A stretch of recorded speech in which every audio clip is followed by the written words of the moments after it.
இடத்துக்கு அன்பின் தகப்பனே, இந்த மகிழ்ச்சியான காலை வேலைக்காக உம்மை நன்றியோடு துதிக்கிறோம். உமக்கு நன்றி செலுத்துகிறோம் அப்பா.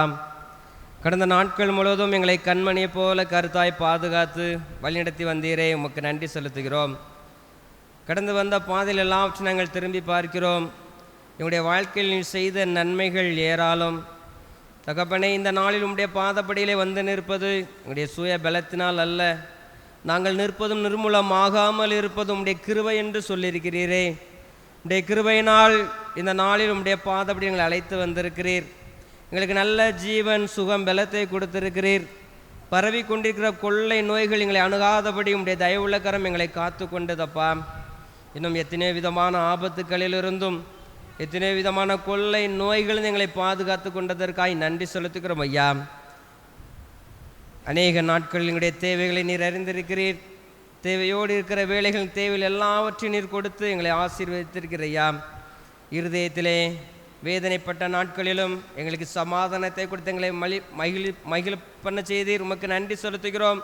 நீர் கொடுத்த இப்பேற்பட்ட ஒவ்வொரு நன்மைகளுக்காக உம்முடைய சமூகத்திலே நன்றி சொல்ல வந்திருக்கிறோம் தகப்பனே. பூமியிலே ஒருமனப்பட்டவர்களாய் என் நாமத்தினாலே 1-2 பேராய் வரும் பொழுது மத்தியிலே கடந்து வருவேன் என்று வாக்கு கொடுத்திருக்கீங்க சொப்பா. இந்த வார்த்தையின்படி இந்த நாளிலும் உடைய பாதபடியிலே நாங்கள் ஒரு சிலராய் கூடி வந்திருக்கிறோம். எங்கள் மத்தியிலே நீர் பிரசன்னமாக கடந்து வருவீராக. இந்த ஆராதனை மூலமாக தகப்பனே எங்களோடு பேசுங்க, எங்களுக்கு வேண்டிய நன்மைகளை கொடுங்க. இந்த ஆராதனை மூலமாக அநேகர் ஆசீர்வாதத்தை பெற்றுக்கொள்ள கர்த்தர் உதவி செய்வீராக. வந்திருக்கிற உம்முடைய பிள்ளைகளை பலப்படுத்துங்க. இன்னும் உற்சாகமான ஆவியை கொடுத்து பிள்ளைகளை தாங்கும்படியாய் ஜெபிக்கிறோம். வராமல் தடைகளோடு இருக்கிற பிள்ளைகளுக்காய் உம்முடைய சமூகத்தில் வருகிறோம். தடைகளை முற்றிலும் மாற்றி போடுங்க இசப்பா. உம்முடைய பிள்ளைகள் யாவரும் குடும்பமாக உம்முடைய சமூகத்தில் வந்து உம்மை பணிந்து கொண்டு உமக்கு நன்றி சொல்லவும் உம்முடைய கரத்திலிருந்து நன்மைகளை பெற்றுக்கொள்ளும் கர்த்தர் உதவி செய்யும்படியாய் ஜெபிக்கிறோம். இந்த ஆராதனையிலே நாங்கள் பாடப்போகிற பாடல்கள், கேட்க போகிற ஜீவனுள்ள உம்முடைய வார்த்தைகள், உடைய வாழ்க்கையில் அது மகிழ்ச்சியை கொண்டு வர வார்த்தைகளை அமைவதற்கு கர்த்தர் உதவி செய்வீராக. இந்த ஆராதனை தொடக்கம் முதல் முடிவு வரை உடைய தெய்வீக பிரசன்னம் எங்களோடு இருந்து எங்களை தாங்கி வழிநடத்தி ஆசீர்வதிக்க வேண்டும் என்று எங்கள் கர்த்தராகிய இயேசு கிறிஸ்துவின் மூலமாய் ஜெபிக்கிறோம் ஜீவனுள்ள நல்ல பிதாவே, ஆமேன். நாம் யாவரும் எழும்பி நின்று ஆராதனைக்கு ஆரம்பமாகவும் ஆண்டுடைய நாம மகிமைக்காகவும் கீதங்களும் கீர்த்தனைகளும் 42வது பாடலை பாடுவோம். காலமே தேவனை தேடு, ஜீவ காருண்யர் பாதம் பணிந்து மன்றாடு என்ற பாடலை சேர்ந்து பாடுவோம். 42வது கீர்த்தனை. காலமே தேவனை தேடு, ஜீவ காருண்யர் பாதம் பணிந்து மன்றாடு.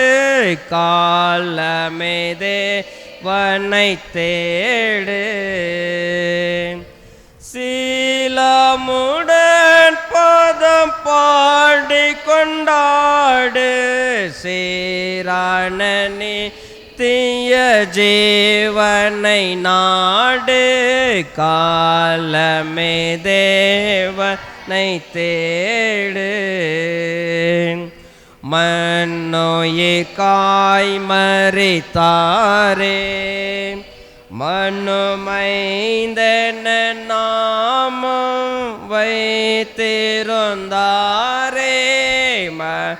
நோயிற்காய் மரித்தாரே. உன் சிருஷ்டிகரை நீ உதயத்தில் எண்ணு. உள்ளம் கனிந்து தனி ஜபம் பண்ணு. காலமே தேவனை தேடு, பாவ சோதனைகளை வெல்லு. கெட்ட பாருடல் பேயுடன் போருக்கு நெல்லு. பாவ சோதனைகளை வெல்லு. ஜீவ கிரீடம் சிரத்தில் அணிய சிந்தனை செய்மண்ணுவேலனை பணிய காலமே தேவனை தேடு. சிறுவர்கள் என்னிடம் சேர தடை செய்யாதிருங்கள்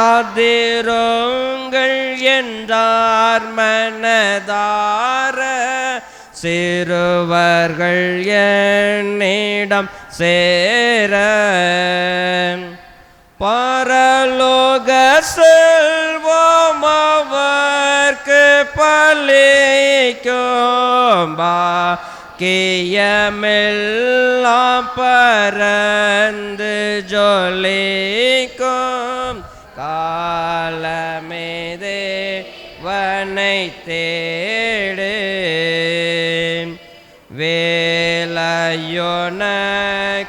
கை கோட சத்யவேதன் கிருபை வரத்தை மன்றாட. வேலையோனக்கு கை கோட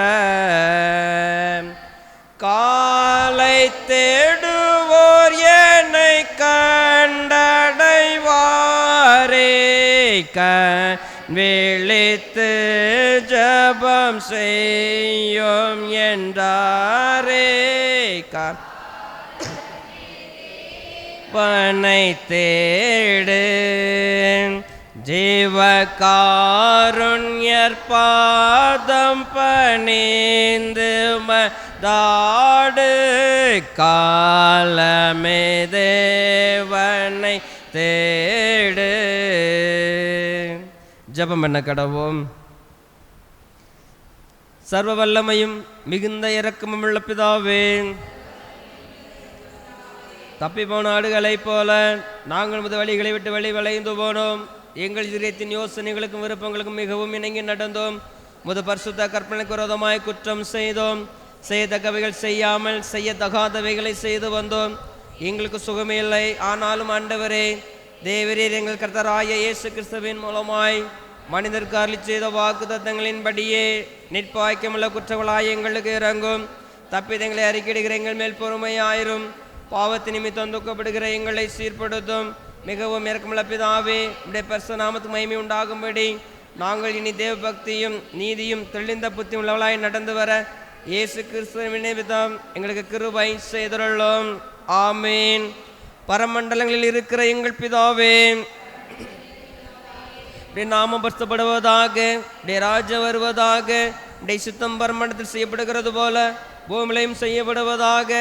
அன்றுள்ள அப்பத்தை இன்று எங்களுக்கு தாரும். எங்களுக்கு விரோதமாய் குற்றம் செய்கிறவர்களுக்கு நாங்கள் மன்னிக்கிறது போல எங்கள் குற்றங்களை எங்களுக்கு மன்னியும். எங்களை சோதனைக்குள் பிரவேசிக்க பண்ணாமல் தீமைகள் எங்களை ரட்சித்துக் கொள்ளும். ராஜ்யமும் வல்லமையும் மகிமையும் என்றென்றைக்கும் உடையவைகளே. ஆமேன். ஆண்டவரே எங்கள் உதடுகளை திறந்துள்ளோம். தேவனே எங்களை ரட்சிக்க விரைவாய் வாரும். பிதாவுக்கும் குமாரனுக்கும் பரிசுத்தாவிக்கும் மகிமை உண்டாவதாக.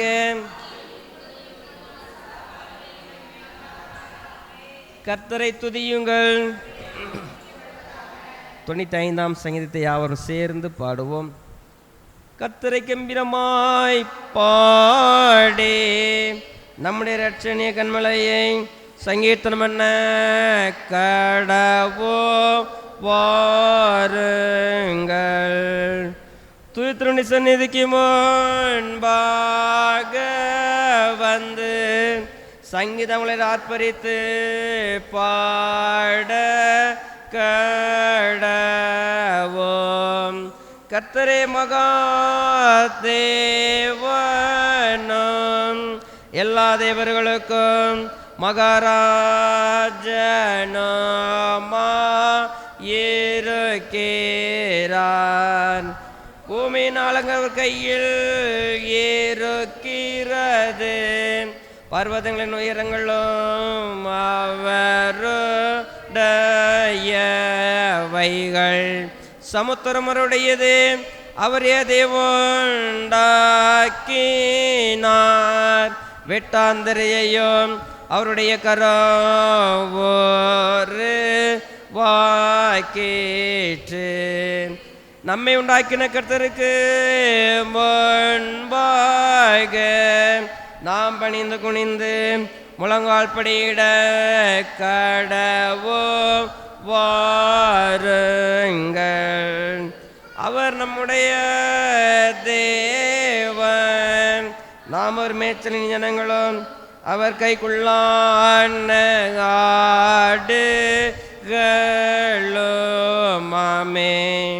இந்தவருடைய சத்தத்தை கேட்பீர்களாகில்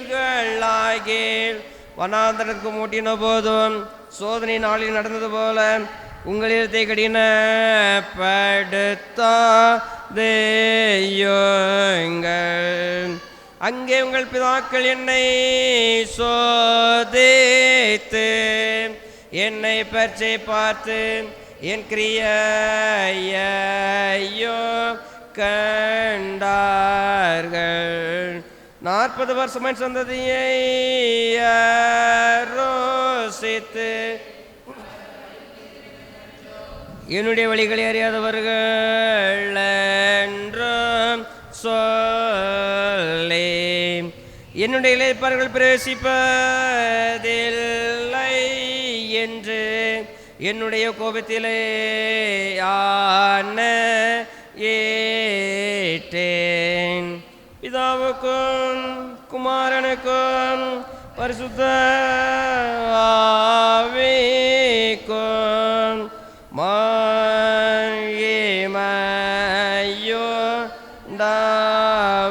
மகிமையுண்டாவதாக ஆதியிலும் இப்பொழுதும் எப்பொழுதும்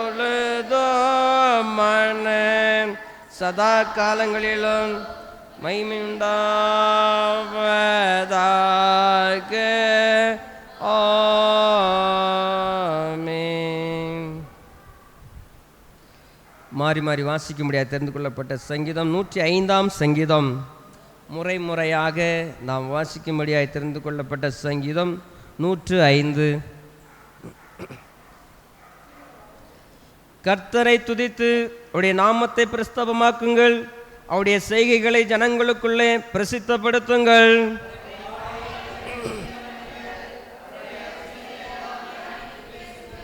அவருடைய பரிசுத்த நாமத்தை குறித்து மேன்மை பாராட்டுங்கள். கர்த்தரை தேடுகிறவர்களின் இருதயம் மகிழ்வதாக.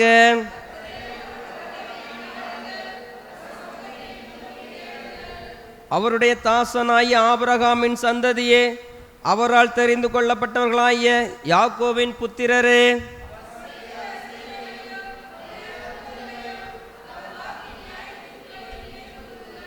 அவரே நம்முடைய தேவனாகிய கர்த்தர். அவருடைய நியாய தீர்ப்புகள் பூமி எங்கும் விளங்கும்.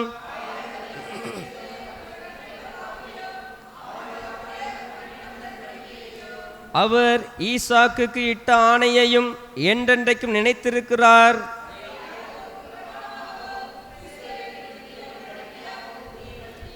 உங்கள் சுதந்திர பாகமான கானான் தேசத்தை உனக்கு தருவேன் என்றார்.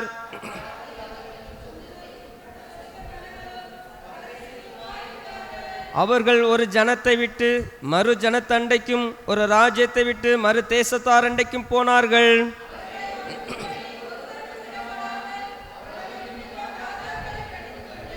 நான் அபிஷேகம் பண்ணினவர்களை நீங்கள் தொடாமலும் என்னுடைய தீர்க்கதரிசிகளுக்கு தீங்கு செய்யாமலும் இருங்கள் என்றார்.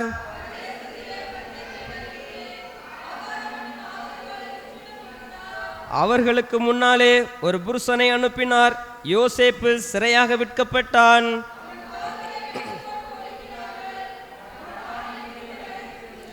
கர்த்தர் சொன்ன வார்த்தை நிறைவேறுமளவும் அவருடைய வசனம் அவனை புடமிட்டது.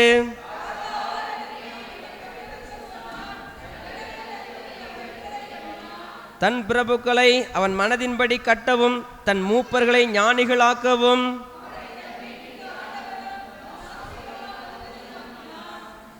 பிதாவுக்கும் குமாரனுக்கும் பரிசுத்த ஆவிக்கும் மகிமையுண்டாவதாக. ஆதியிலும் இப்பொழுதும் எப்பொழுதுமான சதா காலங்களிலும் மகிமை உண்டாவதாக.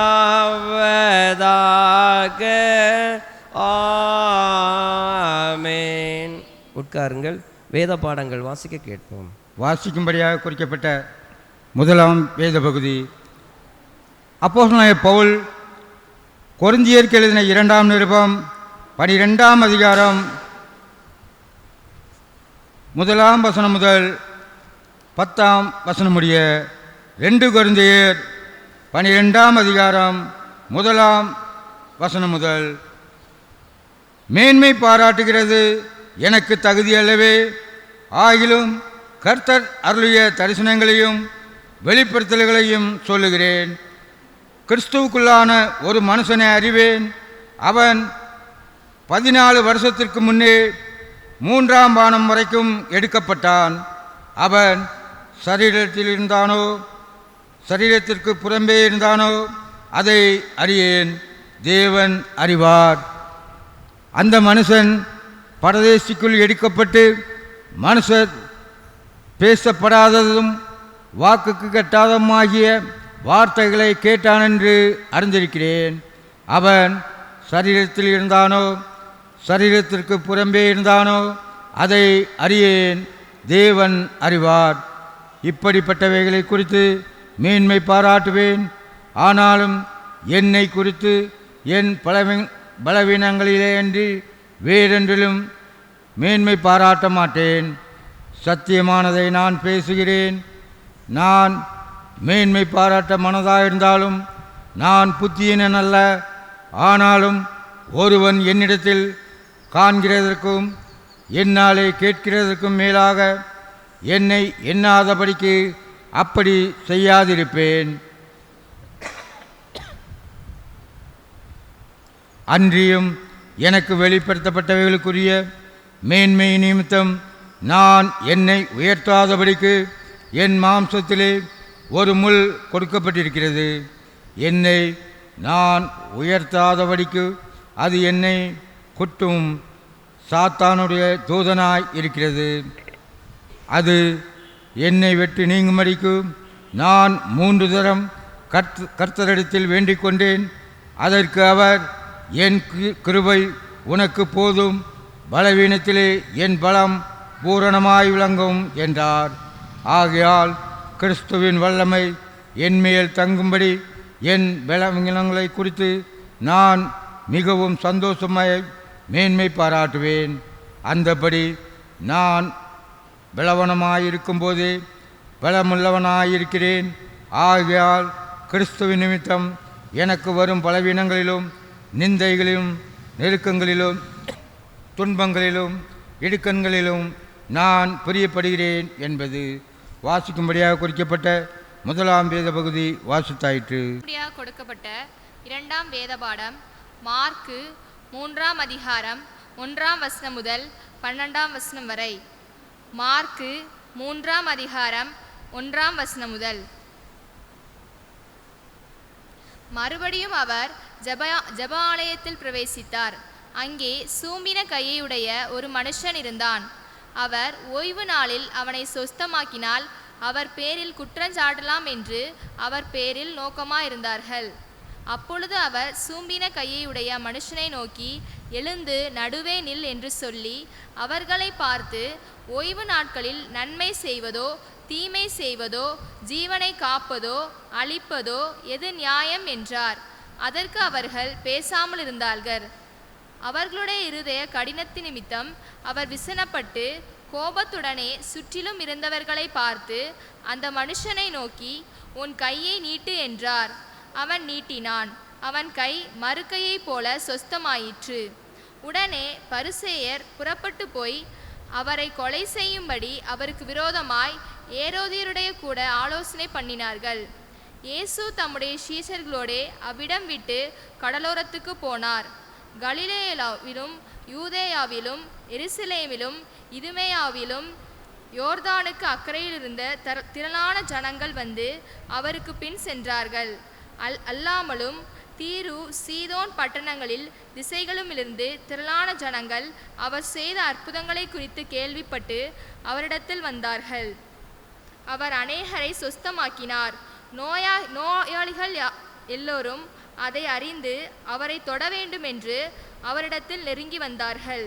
ஜனங்கள் திரளாயிருந்தபடியினால் அவர்கள் தம்மை நெருக்காதபடிக்கு தமக்காக ஒரு படவை ஆயத்த பண்ண வேண்டும் என்று தம்முடைய சீஷர்களுக்கு சொன்னார். அசுத்த ஆவிகளும் அவரை கண்டபோது அவர் முன்பாக விழுந்து, நீ தேவனுடைய குமாரன் என்று சத்தமிட்டன. தம்மை பிரசித்தம் பண்ணாதபடி அவைகளுக்கு கண்டிப்பாய் கட்டளையிட்டார். வாசிக்கும்படியாக கொடுக்கப்பட்ட 2ஆம் வேதபாடம் வாசித்தாயிற்று. கிறிஸ்துக்குள் அன்பானவர்களே, உங்கள் யாவரையும் ஆண்டவராய இயேசு கிறிஸ்துவின் நாமத்தினாலே அன்போடு வாழ்த்தி வரவேற்கிறேன். ஆண்டவரை ஆராதிக்கும்படியாக அவருடைய சமூகத்தில் வந்திருக்கிற ஒவ்வொருவரையும் ஆண்டவர் விரதமாய் ஆசீர்வதிப்பாராக. இந்த நாளிலும் செய்யும்போதாக சில அறிவிப்புகளை உங்கள் மத்தியில் வைக்க விரும்புகிறேன். முதலாவதாக, திருவசனம் படித்திருக்கிற பிள்ளைகள் முன்னே வந்து நீங்கள் வசனம் சொல்ல உங்களை கேட்டுக்கொள்கிறேன். மாற்றுத்திறனாளிகளின் பராமரிப்பு மதிப்பு. அதற்கு அவர் பலவீனத்திலே அதற்கு அவர் என் கிருபை உனக்கு போதும், பலவீனத்திலேயே என் பலனும் பூரணமாய் விளங்கும் என்றார். 2 கொரிந்தியர் 12:9 முன்பாகம். கைத்தட்டுங்க எல்லாரும். அதற்கு அவர் என் கிருபை உனக்கு போதும், பலவீனத்திலே என் பலன் உனக்கு போதமாய் இருக்கும் உலங்கும் என்றார். 2 கொரிந்தியர் 19:12 முன்பாகம். அதற்கு அவர் என் கிருபை உனக்கு போதும், பலவீனத்திலே என் பலம் பூரணமாய் விளங்கும் என்றார். 2 கொரிந்தியர் 12:9. வசனம் சொன்ன பிள்ளைகளை சபையின் சார்பாக அன்போடு வாழ்த்துகிறோம். இன்னும் பிள்ளைகளை உற்சாகப்படுத்துங்க. சிறு பிள்ளைகள் வீட்டில் இருக்கிற எல்லா பிள்ளைகளையும் நம்முடைய பிள்ளைகளை உற்சாகப்படுத்தி வசனம் சொல்ல ஆண்டவர் நமக்கு ஒரு கிருபை தரும்னு சொல்லி ஜெபித்து கொள்வோம். அது மட்டுமல்ல, ஒரு சில அறிவிப்பு. இந்த வாரம் வருகிற வெள்ளிக்கிழமை 21ஆம் தேதி சேகர அளவிலான முன் இரவு ஜெபம் வீரனூர் ஆலயத்தில் வைத்து சாயங்காலம் 7 மணி முதல் 9 மணி வரை நடைபெற இருக்கிறது. இதற்கு அந்தந்த சபைகளுக்கு வாகனம் தயார்படுத்தப்பட்டிருக்கிறது. நீங்கள் குடும்பமாக இந்த முன்னிரவு ஜெபத்திலே பங்கு பெற்று அவனுடைய ஆசீர்வாதத்தை பெற்றுக்கொள்ள உங்களை அன்பாய் கேட்டுக்கொள்கிறேன்.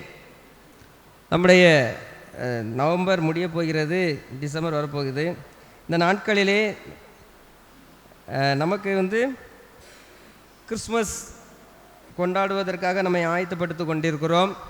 சேகரத்திலே கிறிஸ்மஸ்க்கென்று நிறைய நிகழ்ச்சிகள் தயார்படுத்தப்பட்டிருக்கிறது. வருகிற 30ஆம் தேதி சேகர அளவிலான பெண்கள் கீத ஆராதனை, பெண்கள் கிறிஸ்துமஸ் கீத ஆராதனை வீரனூர் ஆலயத்தில் வைத்து மதியம் 2 மணிக்கு நடைபெற இருக்கிறது. நம்முடைய சேகரத்தில் உள்ள 7 சபைகளிலும் இருந்து பெண்கள் உற்சாகமாய் இதில் நீங்கள் பங்கு பெற வேண்டும். பங்கு பெறுகிறார்கள். நம்முடைய சபையிலிருந்தும் பெண்கள் பங்கு பெற வேண்டும். இதில் பாடல் போட்டி கொடுக்கப்பட்டிருக்கிறது. ஒவ்வொரு சபைக்கும் ஒவ்வொரு பாடல். நீங்கள் ஆகவே பெண்கள் உற்சாகமாய் உங்களை தயார்படுத்தி கொள்ள உங்கள் அன்பாய் கேட்டுக்கொள்ளுகிறேன். முதல் 3 இடங்களை பிடிக்கிற சிறப்பாய் பாடுகிற சபைக்கு சிறந்த பரிசுகள் இருக்கிறது. ஆகவே நம்முடைய சபையில் உள்ள பெண்கள் யாவரும் உற்சாகமாய் இந்த கிறிஸ்மஸ் கீத ஆராதனையிலே நீங்கள் பங்கு பெற்று அவனுடைய நாமத்தை மகிமைப்படுத்த உங்களை அன்பாய் கேட்டுக்கொள்கிறேன். வருகிற டிசம்பர் மாதம் 7ஆம் தேதி வாலிபர் கிறிஸ்மஸ் கீத ஆராதனை பொட்டல் ஆலயத்தில் வைத்து மதியம் 2 மணிக்கு நடைபெற இருக்கிறது. இந்த வாலிபர் கீத ஆராதனையிலே நம்முடைய திருச்சபையில் உள்ள வாலிபர்கள் உற்சாகமாய் நீங்கள் பங்கு பெற வேண்டும் என்று கேட்டுக்கொள்கிறேன். உங்களுக்கும் பாடல் போட்டி கொடுக்கப்பட்டிருக்கிறது. உங்களை தயார்படுத்தி கொள்ள உங்கள் அன்பாய் கேட்டுக்கொள்கிறேன். சேகர அளவிலான ஆண்கள் கிறிஸ்மஸ் கீத ஆராதனை டிசம்பர் மாதம் 13ஆம் தேதி நம்முடைய ஆலயத்தில் வைத்து நடைபெற இருக்கிறது. மதியம் 2 மணிக்கு நடைபெறுகிற இந்த கிறிஸ்மஸ் கீத ஆராதனைக்காக நீங்கள் ஜெபித்து கொள்ளுங்கள். அநேகர் 7 சபைகளிலிருந்தும் ஆண்கள் உற்சாகமாய் பங்கு பெற இருக்கிறார்கள். அதற்காக நாம் ஜெபித்து கொள்ளுவோம். அதற்குரிய காரியங்களை நாம் இணைந்து செயல்படுத்தி அவனுடைய நாமத்தை மகிமைப்படுத்துவோம். டிசம்பர் 14ஆம் தேதி சேகர் அளவிலான வேதாகம தேர்வு மதியம் 2 மணிக்கு வீரனோட ஆலயத்தில் வைத்து நடைபெற இருக்கிறது. வேதாகம பகுதி என்னன்னு சொல்லியிருக்காச்சு, அப்படித்தானே? சகரியா புஸ்தகத்திலிருந்து வேதாகமத்திற்கென்று கேள்விகள் கேட்கப்படும். ஆகவே உங்களை தயார்படுத்தி கொள்ளுங்கள்.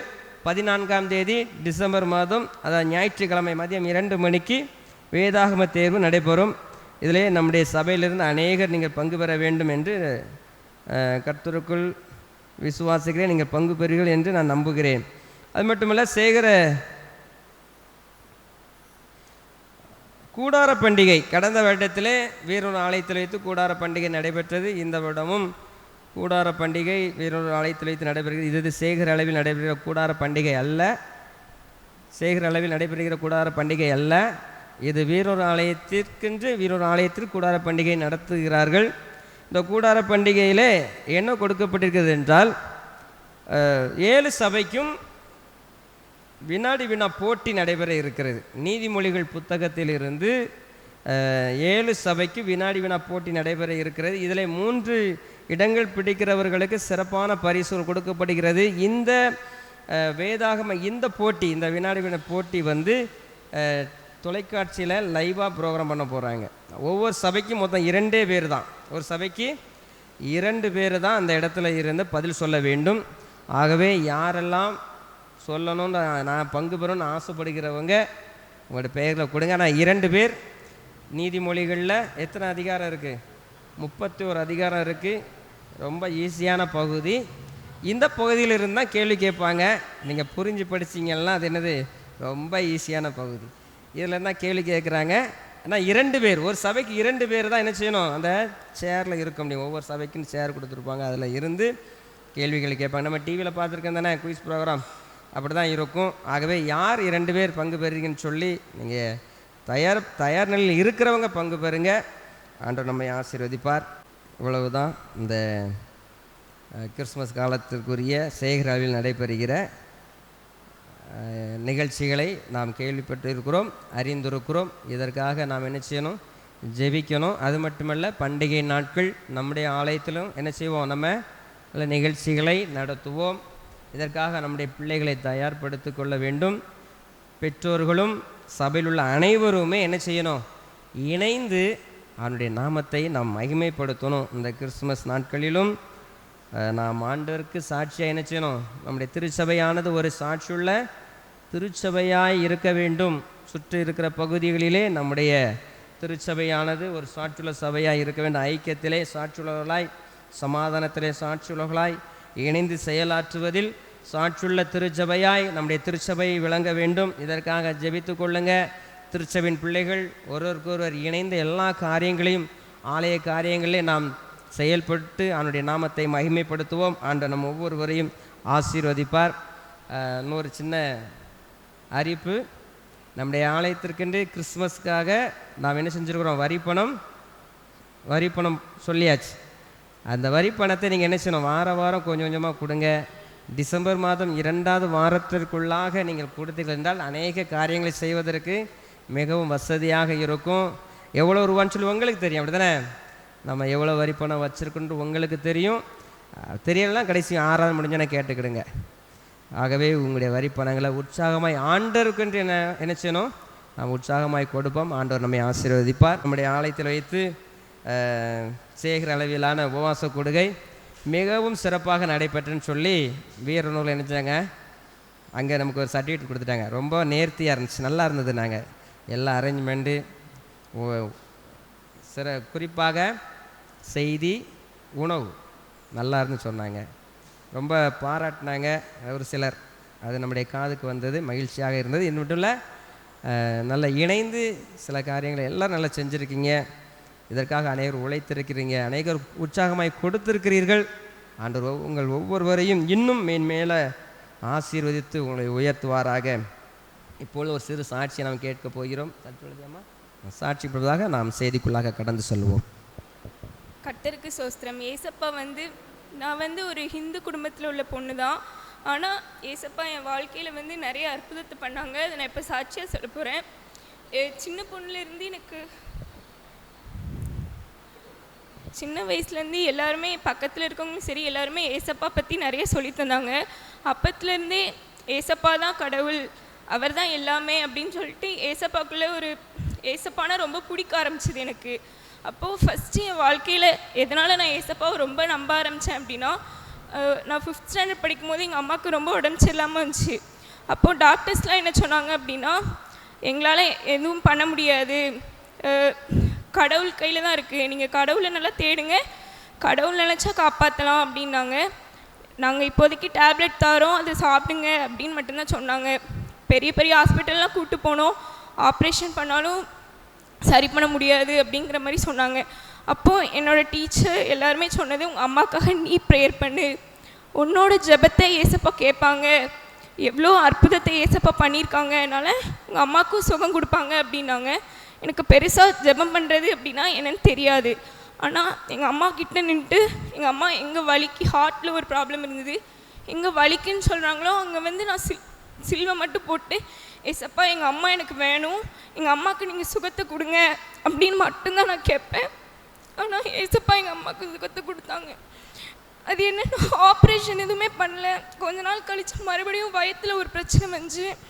அப்போ ஆப்ரேஷன் பண்ணணும் அப்படிங்கிற மாதிரி டாக்டர்ஸ் சொன்னாங்க. அப்போ எம்ஆர்ஐ ஸ்கேன் பண்ணி பார்க்கும்போது ஹார்ட்டில் எந்த ஒரு பிரச்சனையுமே இல்லை, உங்கள் ஹார்ட் வந்து நார்மல் ஆகிட்டு அப்படிங்கிற மாதிரி ஒரு ரிசல்ட் வந்துச்சு. அப்போ நான் சொன்னேன், ஏசப்பா நான் என் ஜெபத்தை நீங்கள் கேட்டிருக்கீங்க, நான் சாட்சியாக நிற்பேன், இதை நான் என்னைக்காவது ஒரு நாள் நான் கண்டிப்பாக சாட்சியாக சொல்லுவேன் ஏசப்பா அப்படின்னு சொல்லிட்டு நான் ஏசப்பாவுக்கு நன்றி சொன்னேன். அதுக்கப்புறம் எங்கள் அம்மாவுக்கு ஆப்ரேஷன் சக்ஸஸ்ஃபுல்லாக முடிஞ்சுது.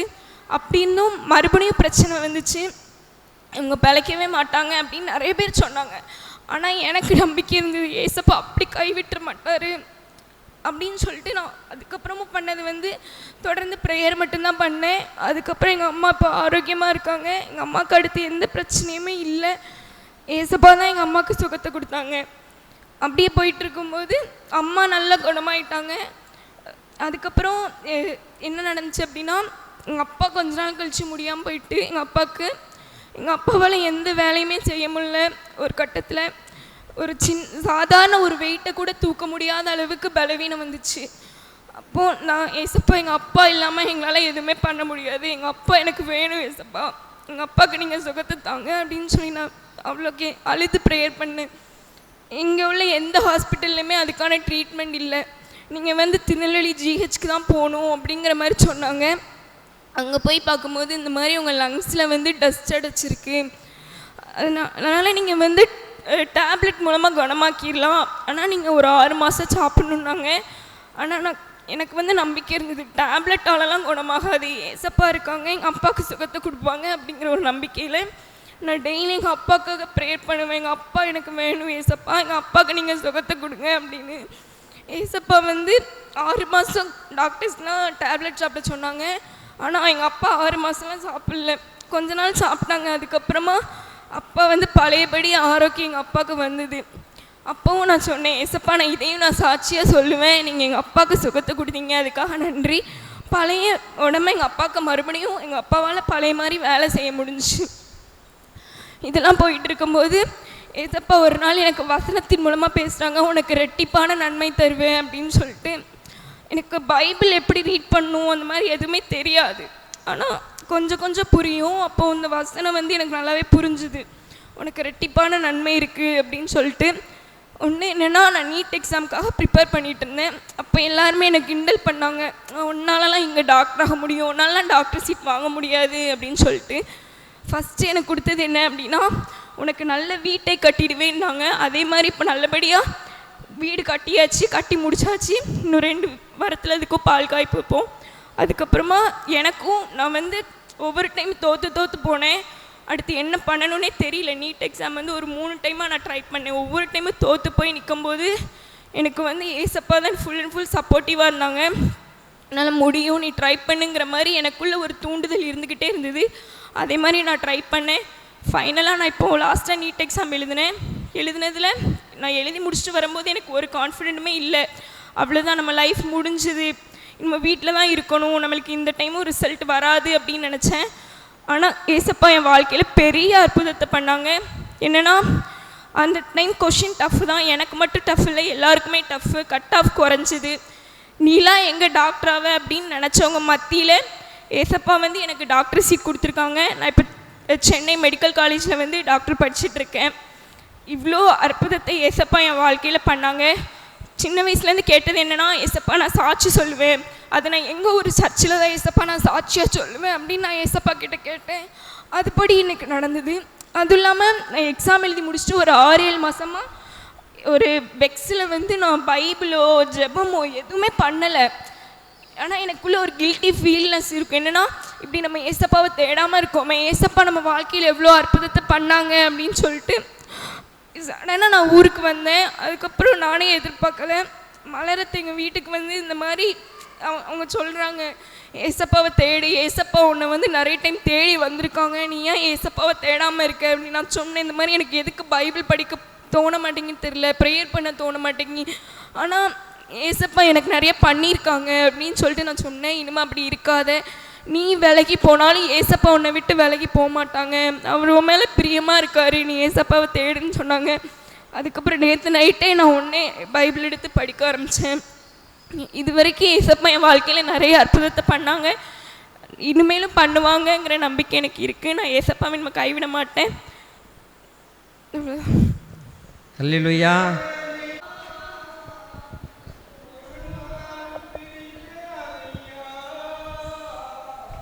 வேதனை துன்பமெல்லாம் ஒரு நாளும் பிரிக்காதையா, நாதனே உன் நிழலில் நாள்தோறும் வாழ்வேனையா. இயேசுநாதனே உன் நிழலில் நாள்தோறும் வாழ்வேனையா.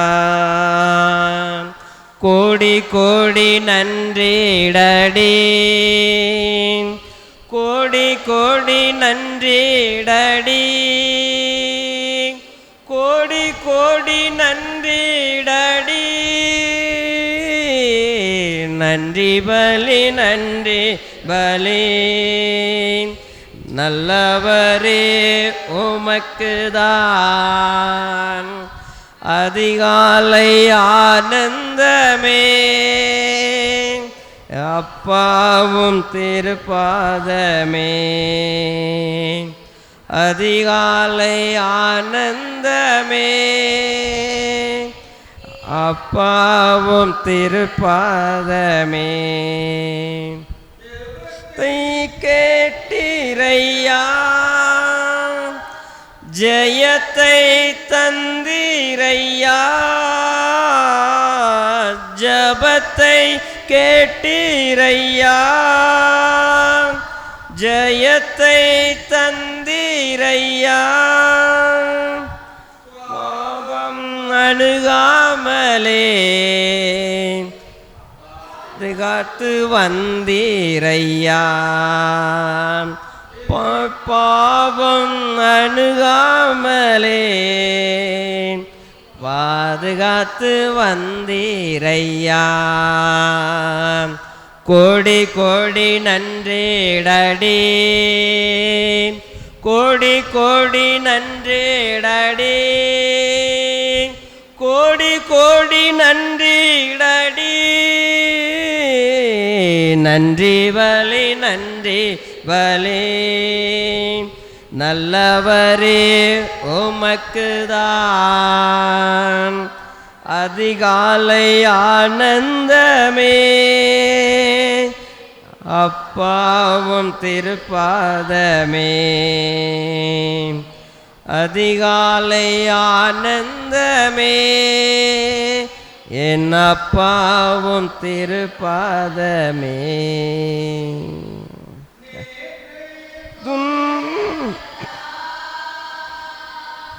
இன்றே மறைந்ததையா, நேற்றைய துன்பமல்ல இன்றே மறைந்ததையா, மதி கிடைத்ததையா, அது நிரந்தரமானதையா. நிம்மதி பிறந்ததையா, அது நிரந்தரமானதையா. கோடி கோடி நன்றேடடி, கோடி கோடி நன்றேடடி, கோடி கோடி நன்றிடடி. நன்றி பலி நன்றி பலி. நல்லவரே உமக்குதான் அதிகாலை ஆனந்தமே, அப்பாவும் திருப்பாதமே. அதிகாலை ஆனந்தமே, அப்பாவும் திருப்பாதமே. அல்லேலூயா.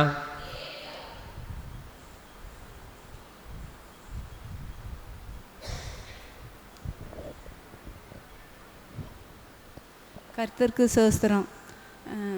எனக்கு கல்யாணம் முடிஞ்ச நாளையிலிருந்து எங்கள் அம்மா வீட்டோடுன்னு சொல்லி முடித்தாங்க. ஆனால் எங்கள் சகோதரி மத்தியில் ரொம்ப பிரச்சனையாக இருந்து, என்ன ஏசப்பா பிரச்சனையாக இருக்குது, நான் ஊரை விட்டே போட்டுமான்னு கேட்பேன். எல்லாம் ஏசப்பா நீ போகக்கூடாது, நீ எந்த இடத்துல தலை குனிஞ்சியோ அந்த இடத்துல உனக்கு தலை நிமிர வைப்பேன்னு ஏசப்பா சொன்னாங்க. ஆனால் ஏசப்பா கல்யாணத்தோடு ஒரு வீடு கொடுத்தாங்க. அந்த வீடை ஏசப்பா போன வருஷம் நல்லா ரிப்பேர் பக்கம் கிருபை செஞ்சாங்க. அப்போமா என் அக்கா இன்னும் எங்கிட்ட இன்னும் பிரச்சனை பண்ணிக்கிட்டே எனக்கு வேணும். அப்போ ஏசப்பா நான் என்ன செய்யிட்டு ஏசப்பா அப்படின்னு. அப்போ உனக்கு ஏசப்பா நீ எந்த இடத்துல நீ போக பயந்து தலை குனிஞ்சு நிற்கியோ உனக்கு அந்த இடத்துல தான் ஏசப்பா உனக்கு ஒரு வீடு தராங்க. ஏசப்பா ரொம்ப சந்தோஷம். எனக்கு இப்போ இந்த இடத்துல ஏசப்பா எனக்கு உதவி செஞ்சுட்டாங்க. எல்லாருக்கும் அந்த மனசை கொடுத்துருக்காங்க. ஏசப்பா கோடான கோடி நன்றி. அநேகருடைய வாழ்க்கையிலே ஆண்டவர் நல்ல அற்புதங்களை செய்தவராகவே இருக்கிறார். அவர் ஊழிய நாட்களிலும் அற்புதங்கள் செய்கிறாரவே சுற்றியிருந்த ஆண்டவர் இந்த நாளிலும் அநேகருடைய வாழ்க்கையிலே அப்பேற்பட்ட ஆசீர்வாதங்களையும் அற்புதம் செய்து கொண்டு இருக்கிறார்.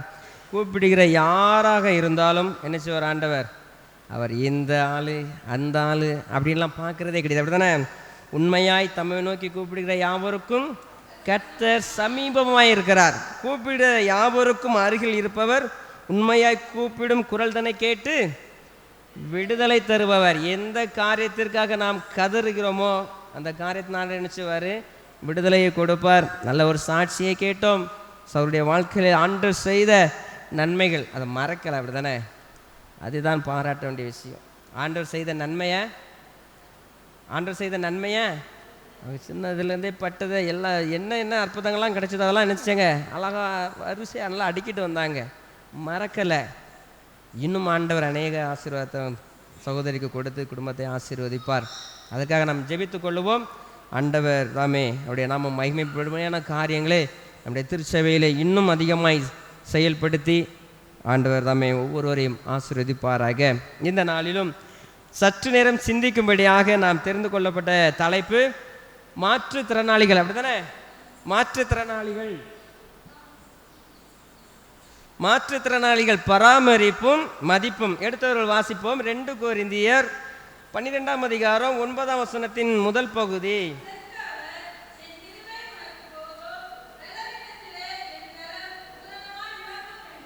போதும். அதற்கு அவர், என் கிருபை உனக்கு போதும், பலவீனத்திலே என் பலன் பூரணமாய் விளங்கும் என்றார் என்று வசனம் சொல்லுகிறது. மாற்றுத்திறனாளிகள்னா நமக்கு தெரியும், சரீர அளவில் குறைபாடு உடையவர்கள், மனதளவில் குறைபாடு உடையவர்கள் தான் யார்? மாற்றுத்திறனாளிகள். யாராவது இதை விரும்பி கேட்போமா? எனக்கு சரீரத்தில் ஏதோ குறைவு வேணும்னு விரும்பி கேட்போமா? யாருக்கு விருப்பமும் கிடையாது, அதை யாரும் தேர்வு செய்யவும் கிடையாது. ஆனால் அது என்னது? அது ஒரு சின்ன ஒரு நிகழ்ச்சி, அது ஒரு நிலை. மனிதனுக்கு உடல் அளவில் குறைபாடு என்பது ஒரு நிலை தான். அதை யார் விரும்பி கேட்பது கிடையாது. ஆனால் அதையும் அவர்களையும் யார் தான் படைத்தார்? சரீரத்தில் குறைபாடு உடையவர்களையும் படைத்தது யாரு? ஆண்டவர் தான் படைத்தார். அப்படித்தானே? ஆண்டவர் தான் அவர்களையும் படைத்தார். இந்த மாற்றுத்திறனாளிகள் ஒரு 10-20 வருஷத்துக்கு முன்னாடி அவங்களாம் என்ன சொல்லுவாங்க? உடல் ஊனமுற்றோன்னு சொல்லுவாங்க, அப்படி தானே? உடல் ஊனமுற்றோர், சரீரத்தில் குறைவு, மனதில் மன வளர்ச்சி குன்றியவர்கள், அவங்களாம் உடல் ஊனமுற்றோர் அப்படின்னு சொல்லும்போது அதில் அவர்கள் கேட்கிறவர்களுக்கு இருதயத்தில் ஒரு வேதனை உண்டாகும். அவங்க சமுதாயத்தில் அவங்களால எந்திச்சு ஒரு செயலும் செய்ய முடியாது, மனசில் ஒரு பெரிய பாரமாக இருந்தது. அதனால தான் நம்முடைய அரசாங்கம் என்ன அதை இப்போ எப்படி மாற்றிருக்காங்க? உடல் ஊனமுற்றதை எப்படி மாற்றிருக்காங்க? மாற்றுத்திறனாளிகள் மாற்றிருக்காங்க, பெயரை மட்டும் தான் மாற்றிருக்காங்க. அதனால் யாருக்கு எந்த மாற்றமும் இல்லை.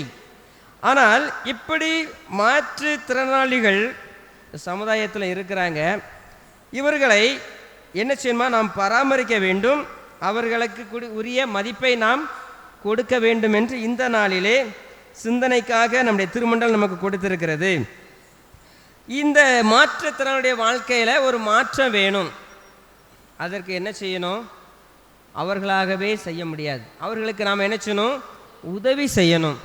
முதலாவதாக மாற்றுத்திறனாளிகளை நாம் பராமரிக்கணும். நிறைய இடங்களில் நாம் பார்க்குறோம், அப்படி தானே? மன வளர்ச்சி குன்றியவர்கள், சரீரத்தில் குறைபாடு உடையவர்கள் என்ன செய்கிறாங்க? பெற்றோர்களே அவர்களை என்ன செய்கிறாங்க? உதாசீனப்படுத்துகிறாங்க. உடன் பிறந்தவர்கள் என்ன செய்கிறாங்க? அவங்கள ஒதுக்கி, இந்த சமுதாயமே அவர்களை ஒதுக்குகிற ஒரு சூழ்நிலையில் வாழ்ந்து கொண்டிருக்கிறார்கள். அவர்களை நாம் என்ன செய்யணும்? பராமரிக்க வேண்டும். ஆண்டுடைய பிள்ளைகளாகிய நாம், ஆண்டவர் தான் என்ன செஞ்சார்? அவர்களையும் படைத்தார். அவர்களுக்கு நாம் என்ன செய்யணும்? அவர்களை பராமரிக்கணும். ஆண்டவர் ஊழியம் செய்த நாட்களில் பாருங்க, அநேகருக்கு சுகத்தை கொடுத்தார், அநேகருடைய வாழ்க்கையில் விடுதலையை கொடுத்தார். யாருக்கு? இப்படி சரீரத்திலே குறைபாடுடைய மாற்றுத்திறனாளிகள் தான் ஆண்டவர் என்ன செஞ்சார்? சுகத்தையும் கொடுத்தார், விடுதலையும் கொடுத்தார். 10 குஷ்டரோகிகள், அப்படி தானே? கண் தெரியாதவர்கள், இவங்களாம் யாரு? சரீர அளவில் குறைபாடு உடையவர்கள், மாற்றுத்திறனாளிகள். ஆண்டவர் ஊழியம் செய்த நாட்களிலே அவர்களை தேடி தேடி என்ன செஞ்சார்?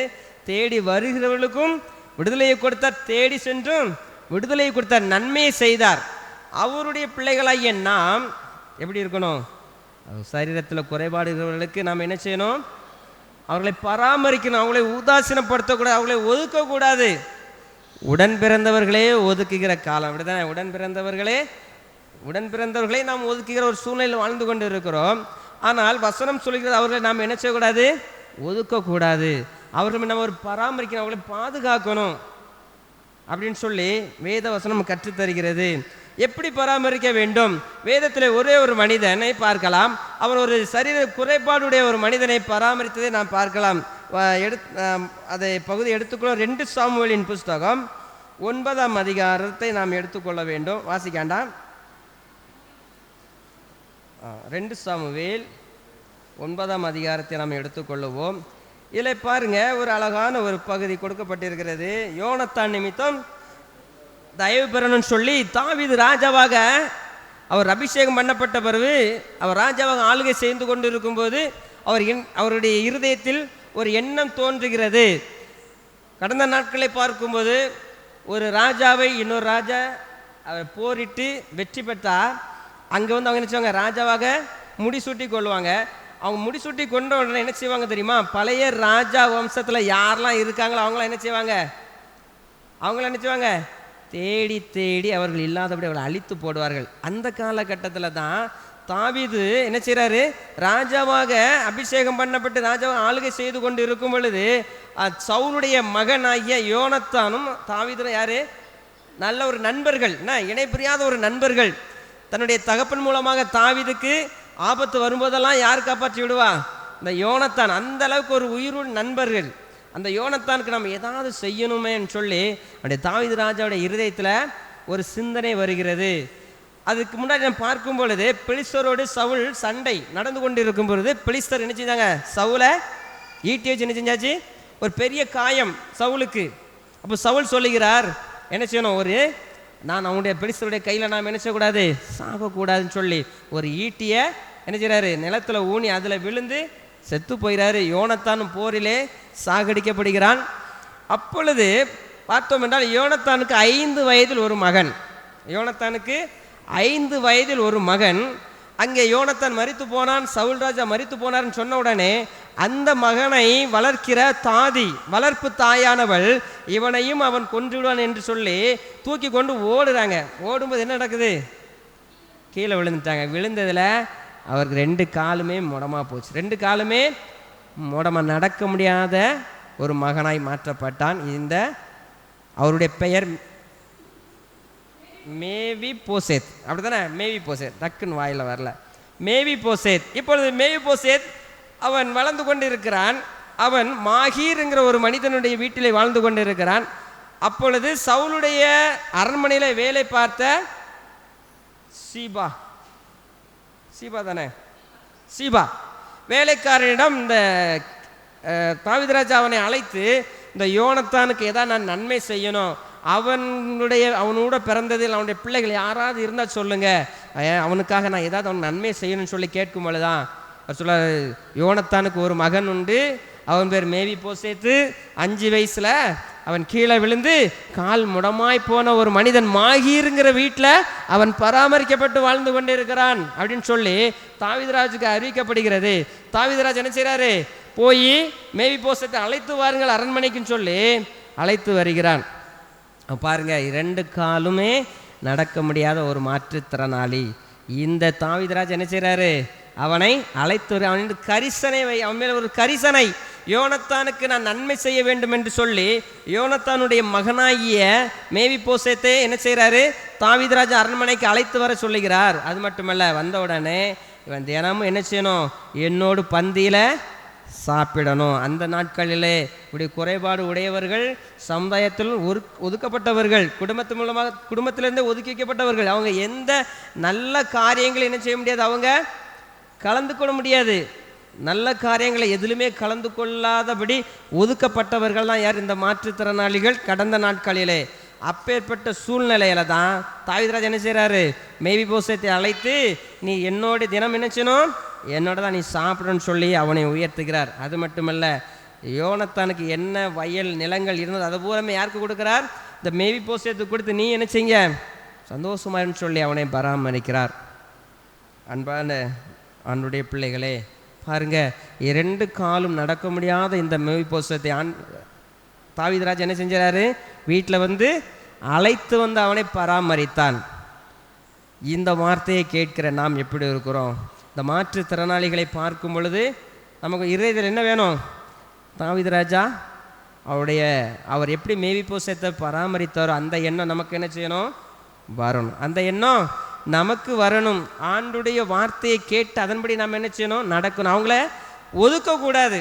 அநேக பஸ் ஸ்டாண்டில் போய் நின்று பஸ் ஸ்டாண்டுக்கு போகலாம், இல்லை இதாவது இங்கே போயிட்டு இருக்கும்போதே சில ஆட்கள் நம்ம பார்ப்போம் தானே. சிலவங்க என்ன செய்வாங்க? நல்ல மனப்பூர்வமாக அவங்களுக்கு உதவி செய்வாங்க. சிலவங்க என்ன செய்வாங்க? திட்டி அனுப்புறதை பார்த்துருக்கோமா? நம்மளே திட்டிருக்கோம் அப்படி தானே.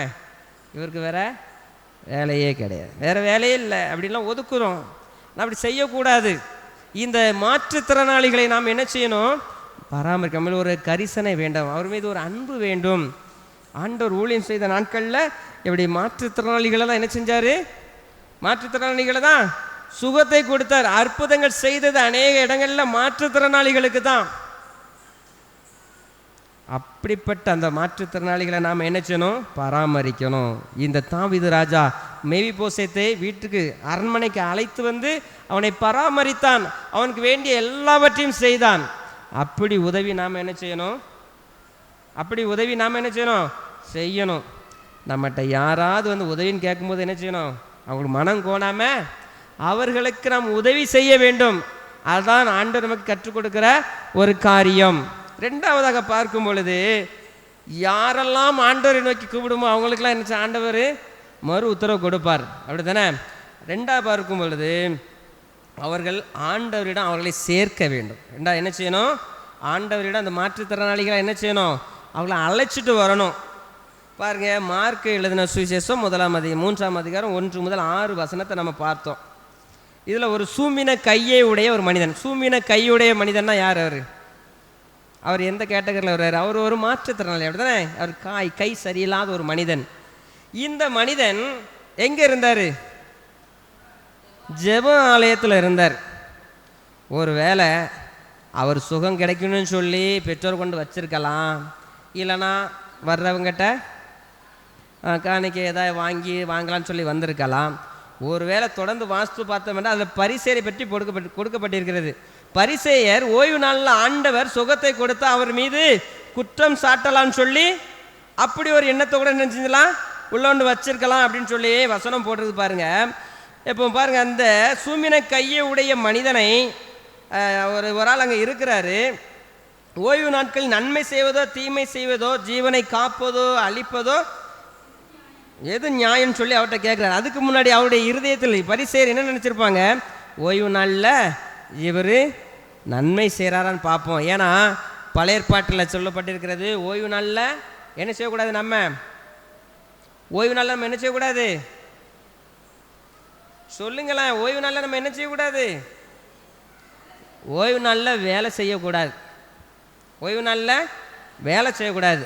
அப்போ வீட்டில் நல்லா சாப்பிட்டு தூங்கணும்னு சொல்லியிருக்காரா? சாப்பிட்டு தூங்க அப்படிலாம் இல்லை. 92ஆம் சங்கீதம் 3ஆம் வசனத்தில் தாவீதுராஜா அந்த சங்கீத ஓய்வு நாள் பாட்டாகிய அந்த 92ஆம் சங்கீதத்தை எடுத்துக்கொள்வோம். அதில் 3ஆம் வசனத்தில் பாருங்க, ஓய்வு நாளில் நம்ம என்ன செய்யணுமா?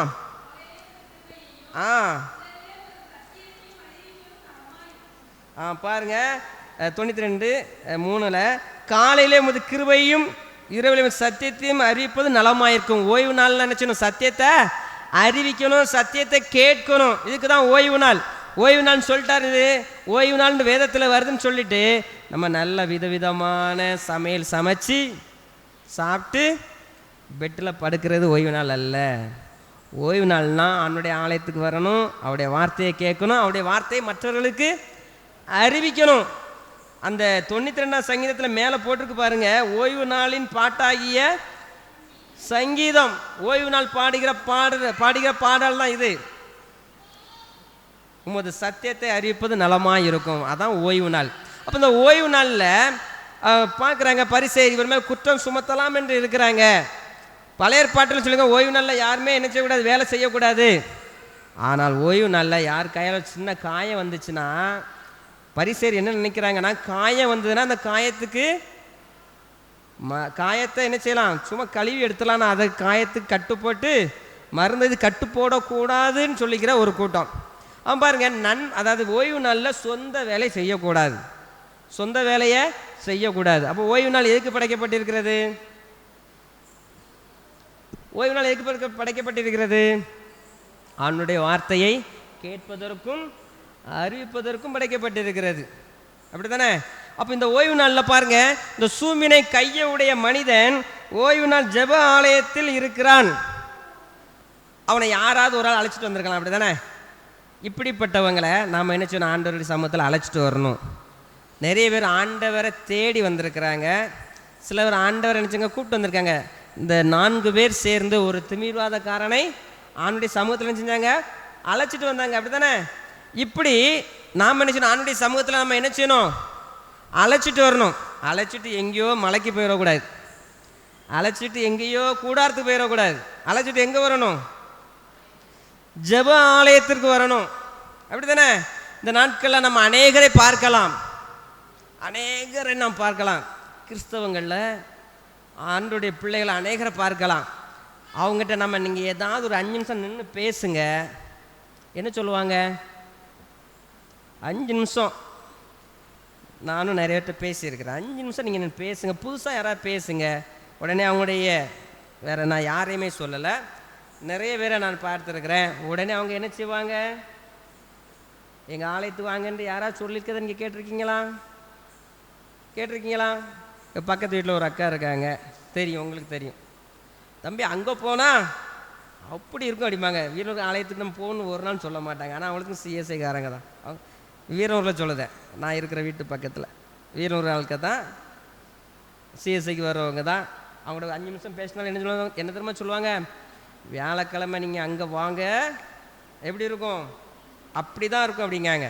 அது கிடையாது. ஜெப ஆலயத்திற்கு நம்ம அழைச்சிட்டு வரணும். நம்முடைய ஆலயத்துக்கு என்ன செய்யணும், நம்முடைய ஆலயத்திற்கு அழைச்சிட்டு வரணும். அங்கே தாவீது ராஜா தானே செய்தி கொடுக்க, அங்கே யாருமே இல்லைன்னு நினைக்காதீங்க. இங்கே யார் இருக்கா, ஆண்டவர் இருக்கார். பொருத்தனையோடு விசுவாசத்தோடு யாரெல்லாம் வர்றோமோ அவங்களாம் நம்ம நினச்சோம், நிச்சயமாக நிச்சயமா எனக்கு அப்படி பாட தெரியாது, எனக்கு அப்படி பேச தெரியாது. ஆனால் உள்ளே இருக்கிறது யார் இருக்கா? அந்த பரிசுத்தமான இடத்துல யார் இருக்கா? ஆண்டவர் இருக்கார். அவரை பார்க்க நீங்கள் அழைச்சிட்டு வரணும். சரி பாருங்க, இப்போ வேண்டாம் விட்டுருவோம். சூமின கையை உடைய மனிதனை அழைத்துட்டு வந்தார்கள். அவன் ஆலயத்தில் இருந்தான். ஆண்டவர் அவனை கூப்பிட்டு என்ன செஞ்சாரு? உன் கையை நீட்டுன்னு சொன்னார், அப்படிதானே? அந்த மனுஷனை நோக்கி உன் கையை நீட்டு என்றார். அவன் நீட்டினான். அவன் கை மறுக்கை போல சொஸ்தமாயிற்று. ஆண்டுடைய ஜெப ஆலயத்திற்கு வந்தான்.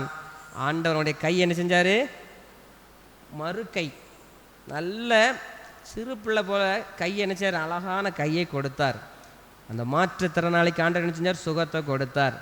அதே ஆண்டவர் தான் இந்த நாளிலும் ஜெப ஆலயத்தில் வீற்றிருக்கிறார். எங்கே எல்லா ஆலயத்திலும் ஆண்டவர் என்ன செஞ்சார்? இருக்கிறார். ஆனால் விசுவாசம் நம்முடைய ஆலயத்தில் இருந்து நம்ம கேட்கும் பொழுது பெற்றுக்கொள்ளுவோம். அந்த மாற்றுத்திறனாளிகளை ஆண்டுடைய சமூகத்தில் அழைத்து வருவது யாருடைய கடமை? நம்முடைய கடமை. ஜெப ஆலயத்தில் வந்த சூமின கையை உடையவனுக்கு ஆண்டவர் சுகத்தை கொடுத்தார். நிச்சயமாக நீங்களும் வாங்க, ஆண்டவர் நிச்சயம் உங்களுக்கு சுகத்தை கொடுப்பாரு, தேவைகளை சந்திப்பார்.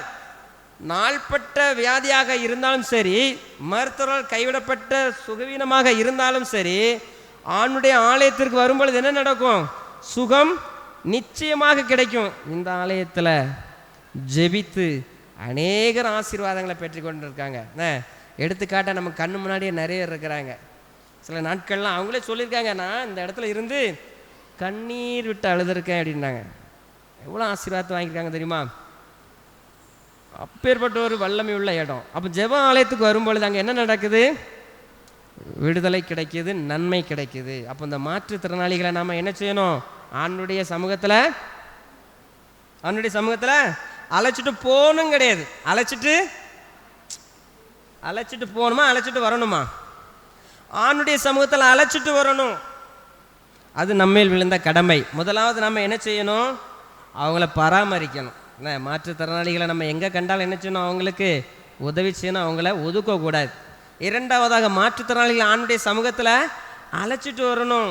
இந்த சூமின கையுடையவனை அழைச்சிட்டு வந்தாங்க. ஆண்டவர் பார்த்து என்ன செஞ்சார்? மறு கையை கொடுத்தார். அதே போல் என்னென்ன குறைவுகள் இருக்கிறதோ அவர்களுக்கு நாம் அழைத்து வரும்போது ஆண்டவர் என்ன செய்வார்? அவருடைய மாற்றுத்திறனாளிகள் இந்த சூமின கையுடையவனுக்கு மறு கையை கொடுத்தார். சமுதாயத்தில் இல்லை குடும்பத்தில் என்னென்ன தேவையோடு அழுது கொண்டு இருக்கிறார்களோ அவர்களை நாம் அழைத்து வரும்போது ஆண்டவர் என்ன செய்வார்? அவருடைய தேவைகளை எல்லாவற்றையும்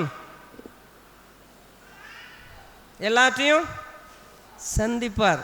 மூன்றாவதாக அவர்களுக்காக நாம் ஜெபிக்கணும். என்ன செய்யணும்? மாற்றுத்திறனாளிகளுக்காக நாம் ஜெபிக்கணும். எங்கே ஜெபிக்க நேரம் கிடைக்கும்? காலைல எந்திரிச்சோடனே கட்டில் இருந்துட்டு 2 நிமிஷம் ஜெபிக்க தான் நேரம் கிடைக்கும். அதனால காப்பி போடவும், பால்காரன் வரும், பால் வாங்க தான் நேரம் சரியாக இருக்குது. நான் எப்படி ஜெபிக்க அப்படின்னு நினைக்கலாம். ஆனால் மாற்றுத்திறனாளிகளுக்காக ஜெபிப்பது நம்ம இருந்த கடமை. இதில் பாருங்கள், இந்த 2 கொரிந்தியர் 12ஆம் அதிகாரம் 1 முதல் 10 வசனத்தை வாசித்தோம். அதில் பவுலை பற்றி போட்டிருக்கு, அப்படி தானே? பவுல் கண்ணில் தானே செதில் இருக்குது, மீன் செதில். அவர் பெரிய ஊழியக்காரர் தான். அதில் முதல் வசனத்தை வாசிங்க, 2 கொரிந்தியர் 12:1.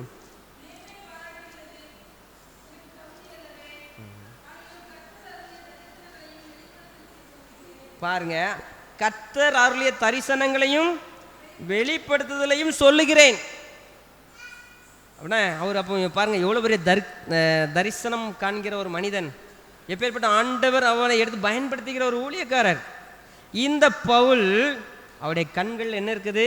மீன் செதில் போன்று ஒரு குறைவு இருக்குது. அது அவரும் ஒரு மாற்றுத்திறனாளி தான். கண்களில் மீன் செதில் மாலை இருந்து அவனுக்கு அப்போ கண்ணு தெரியாது தானே, ஓரளவுக்கு தான் தெரியும். அவர் ஒரு மாற்றுத்திறனாளி.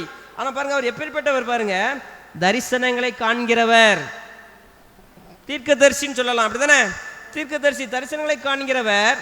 அவர் சொல்லுகிறார், எனக்காகவும் என்ன செய்யுங்க? ஜெபித்துக் கொள்ளுங்கன்னு சொல்லுவார். 2 தெசலோனிக்கேயர் 3ஆம் அதிகாரம் 1-2 வசனத்தை வாசிங்க, முடிச்சிருவோம். 1 தெசலோனிக்கேயர் 3ஆம் அதிகாரம்.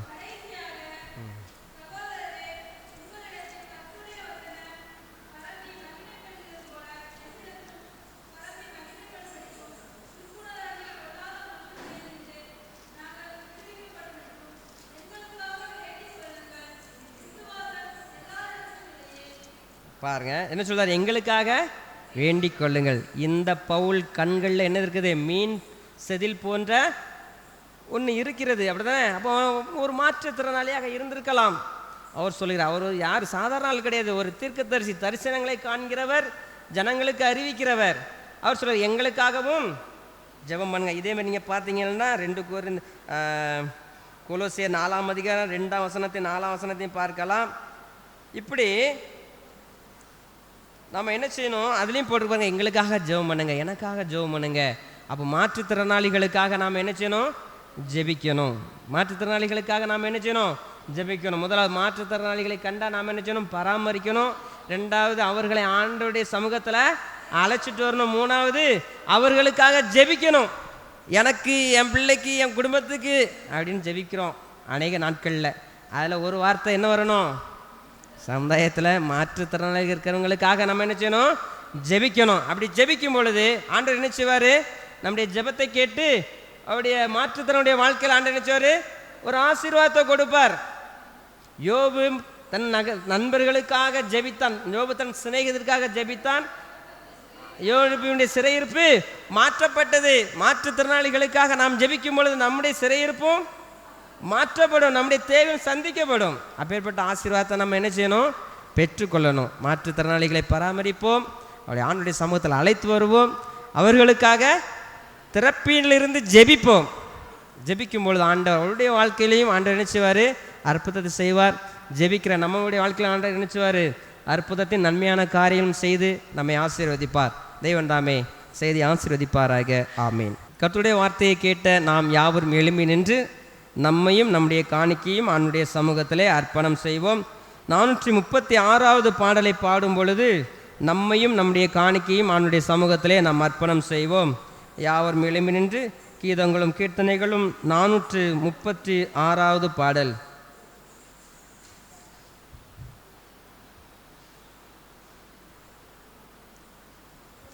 மகனே உன் நெஞ்சனுக்கு தாராயோ, உன் நெஞ்சனுக்கு தாராயோ, மோட்ச வாழ்வை தருவெனிது பாராயோ, மோட்ச வாழ்வை தருவென் இது பாராயோ. அகத்தின் அசுத்தமெல்லாம் துடைப்பேனே, அகத்தின் அசுத்தமெல்லாம் துடைப்பேனே, பாவ அழுக்கை நீக்கி அருள் கொடுப்பேனே, பாவ அழுக்கை நீக்கி அருள் கொடுப்பேனே. உன் பாவம் முற்றும் பரிகரிப்பேனே, உன் பாவம் முற்றும் பரிகரிப்பேனே, அதை உண்மையாய் அகற்ற யான் மரித்தேனே, அதை உண்மையாய் அகற்ற யான் மரித்தேனே. பாவம் அனைத்துமே விட்டோடாயோ, அனைத்துமே விட்டோடாயோ, நித்திய பரகதி வாழ்வை என்றே தேடாயோ, நித்திய பரகதி வாழ்வை என்று தேடாயோ. உலக வாழ்வினை விட்டகல்வாயே, உலக வாழ்வினை விட்டகல்வாயே, மகாவுவப்பாய் கதியேவன் மகிழ்வாயே, மகாவுவப்பாய் கதியேவன் மறிவாயே. உந்தன் ஆத்துமத்தை நிப்படைப்பாயே, உந்தன் ஆத்துமத்தை நிப்படைப்பாயே, அதில் ஊக்கமாய் வசிக்க இடம் கொடுப்பாயே, அதில் ஊக்கமாய் வசிக்க இடம் கொடுப்பாயே.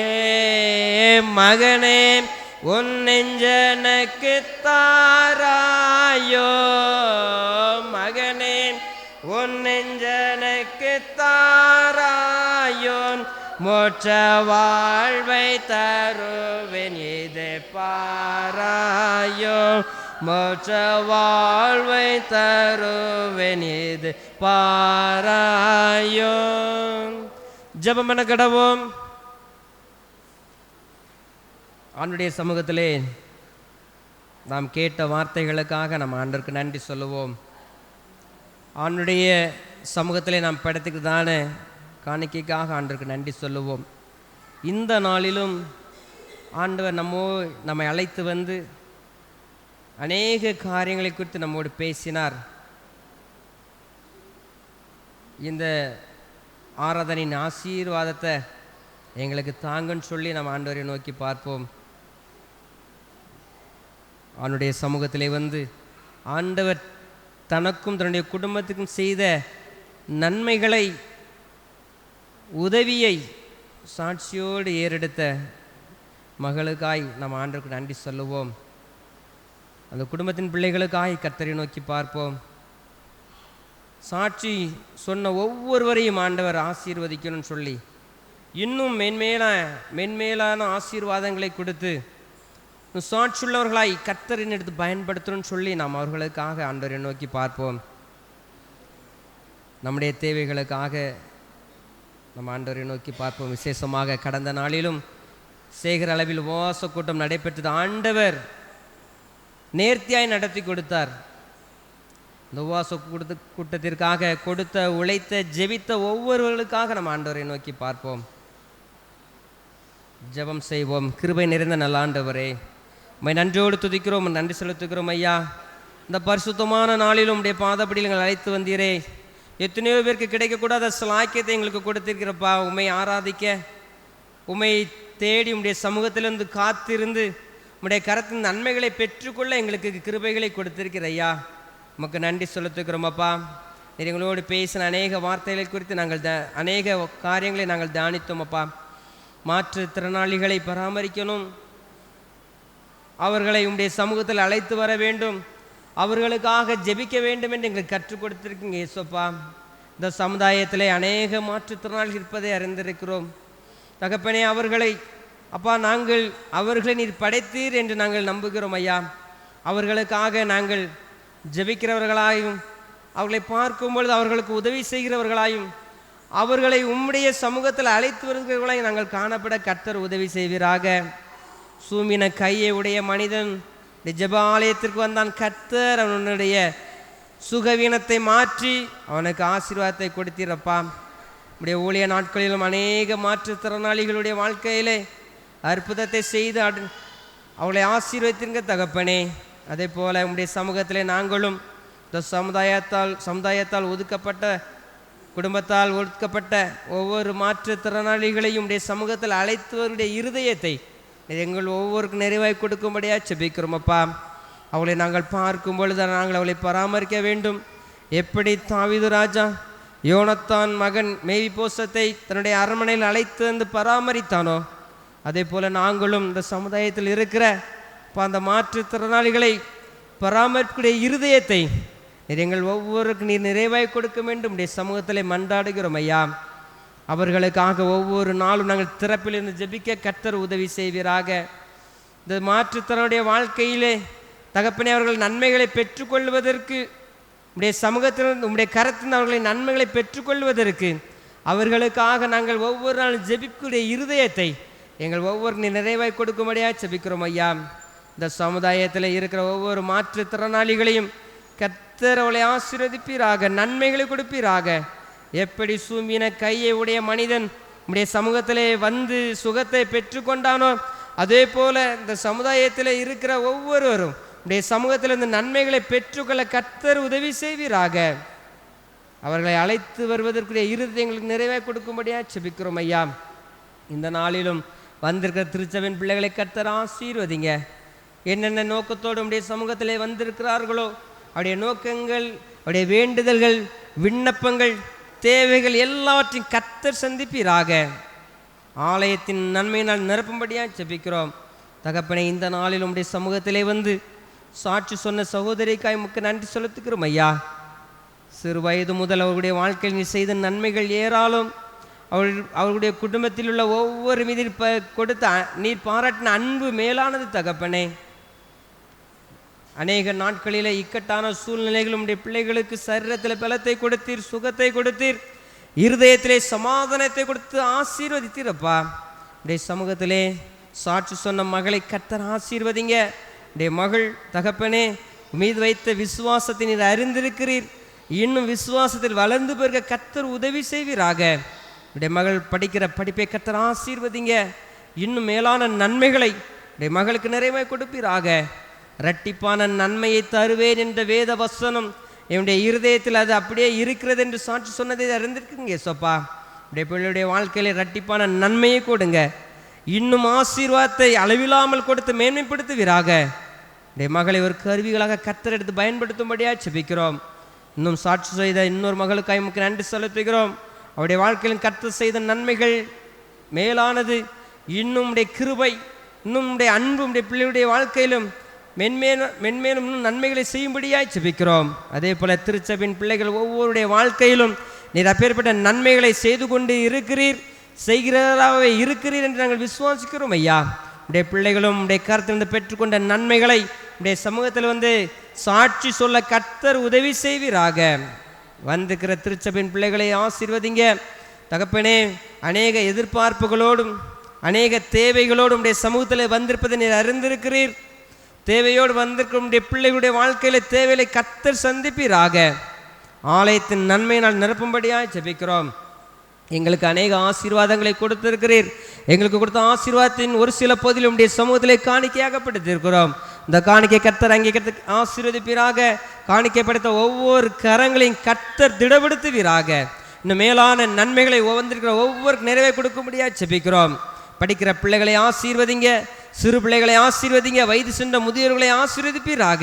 இந்த பிள்ளைகள் எங்கே சென்றால் நல்ல பாதுகாப்பை கொடுக்கும்படியாக ஜெபிக்கிறோம் தகப்பனை. இன்னும் விவசாயத்துக்கு தேவையான மழையை கர்த்தர் நிறைவாய் கொடுத்து மேன்மைப்படுத்துங்க.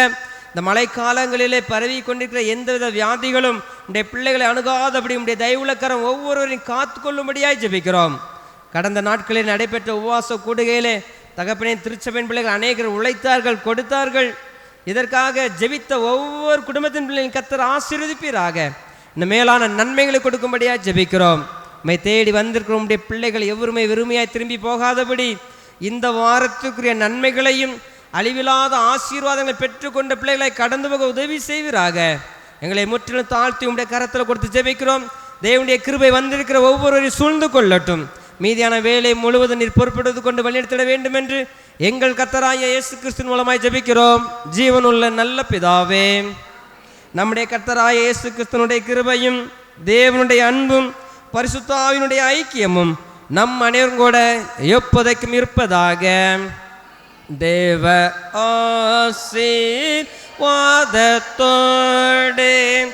அடியாரை அனுப்பும் வார்த்தை என்னும் அப்பத்தாலே போசித்து வாழ பெய்யும். எப்போதுமை தேடி வந்து மனதார போற்றினோம். மோட்சலோகம் தீர்க்களித்து உம்மை வாழ்த்தே தொழுவோம். ஆமென். கர்த்தர் உங்களோடு இருப்பாராக. தேவ சமாதானத்தோடு போய் வர கடவோம்.